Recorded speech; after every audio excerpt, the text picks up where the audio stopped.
அதிகாரம் 17. எலியா காலத்து பஞ்சம்.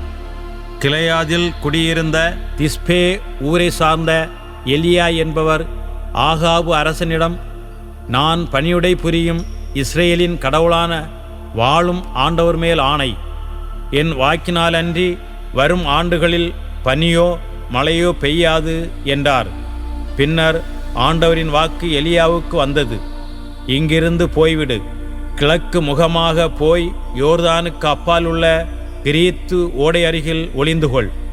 அந்த ஓடையில் தண்ணீர் குடித்துக்கொள். அங்கே உனக்கு உணவளிக்குமாறு காகங்களுக்கு கட்டளையிட்டிருக்கிறேன். அவ்வாறே அவர் போய் ஆண்டவரது வாக்கின்படி செய்தார். அவர் சென்று யோர்தானுக்கு அப்பால் இருந்த கிரீத்து ஓடை அருகில் தங்கியிருந்தார். காகங்கள் காலையிலும் மாலையிலும் அப்பமும் இறைச்சியும் அவருக்கு கொண்டு வந்தன. ஓடையில் அவர் தண்ணீர் குடித்து கொண்டார்.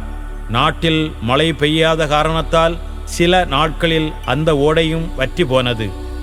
சாரிபாத் கைம்பெண். அப்பொழுது ஆண்டவரது வாக்கு அவருக்கு வந்தது, நீ புறப்பட்டு சீதோன் பகுதியில் இருக்கும் சாரிபாத்துக்கு போய் அங்கே தங்கியிரு. அங்கு உனக்கு உணவு அளிக்குமாறு ஒரு கைம்பெண்ணுக்கு கட்டளையிட்டிருக்கிறேன் என்று ஆண்டவர் கூறினார். எலியா புறப்பட்டு சாரிபாத்துக்கு போனார். நகரின் நுழைவாயிலை அவர் வந்தடைந்த பொழுது அங்கே ஒரு கைம்பெண் சுள்ளிகளை பொறிக்கு கொண்டிருந்தார். அவர் அவரை அழைத்து, ஒரு பாத்திரத்தில் எனக்கு குடிக்க கொஞ்சம் தண்ணீர் கொண்டு வா என்றார். அவர் அதை கொண்டு வர செல்கையில் அவரை கூப்பிட்டு, எனக்கு கொஞ்சம் அப்பமும் கையோடு கொண்டு வருவாயா என்றார். அவரோ, வாழும் கடவுளாகிய ஆண்டவர் மேல் ஆணை, என்னிடம் அப்பம் ஏதும் இல்லை. பானையில் கையளவு மாவும் கலயத்தில் சிறிதளவு எண்ணெயுமே என்னிடம் உள்ளன. இதோ இப்போது 2 சுள்ளிகளை பொறுக்கி கொண்டு வீட்டிற்கு போய் அப்பம் சுட்டு நானும் என் மகனும் சாப்பிடுவோம். அதன்பின் நாங்கள் சாகதான் வேண்டும் என்றார். எலியாவோ அவரிடம், அஞ்ச வேண்டாம், போய் நீ சொன்னபடியே செய். ஆனால் முதலில் எனக்கு ஒரு சிறிய அப்பம் சுட்டு கொண்டு வா. பிறகு உனக்கும் உன் மகனுக்கும் சுட்டுக்கொள். இஸ்ரேலின் கடவுளாகிய ஆண்டவர் உரைப்பது இதுவே, நாட்டில் ஆண்டவர் மழை பெய்ய செய்யும் நாள் வரை பானையில் உள்ள மாவு தீராது, கலயத்தில் உள்ள எண்ணெயும் குறையாது என்று சொன்னார். அவர் போய் எலியா சொன்னபடியே செய்தார். அவரும் அவருடைய மகனும் அவர் வீட்டாரும் பல நாள் உண்டனர்.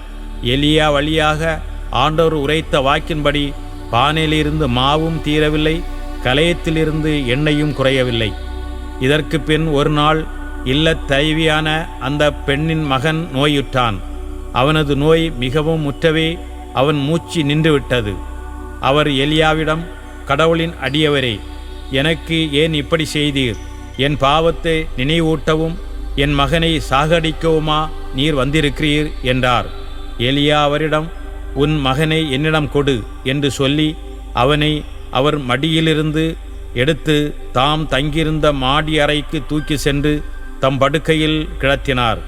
அவர் ஆண்டவரை நோக்கி, என் கடவுளாகிய ஆண்டவரே, எனக்கு தங்க இடம் கொடுத்த கைம்பெண்ணின் மகனை சாகடித்து அவளை துன்புறுத்தலாமா என்று கதறினார். அவர் அந்த சிறுவன் மீது 3 முறை குப்புறப்படுத்து ஆண்டவரை நோக்கி, என் கடவுளாகிய ஆண்டவரே, இந்த சிறுவன் மீண்டும் உயிர் பெறச் செய்யும் என்று மன்றாடினார்.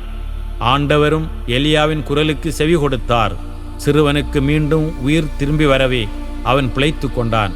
எலியா சிறுவனை தூக்கி கொண்டு மாடி அறையிலிருந்து இறங்கி வீட்டிற்குள் வந்து, இதோ உன் மகன் உயிருடன் இருக்கிறான் என்று கூறி அவனை அவன் தாயிடம் ஒப்படைத்தார். அந்த பெண் எலியாவிடம், நீர் கடவுளின் அடியவர் என்றும் வாயிலிருந்து வரும் ஆண்டவரின் வாக்கு உண்மையானதென்றும் தெரிந்து கொண்டேன் என்றார்.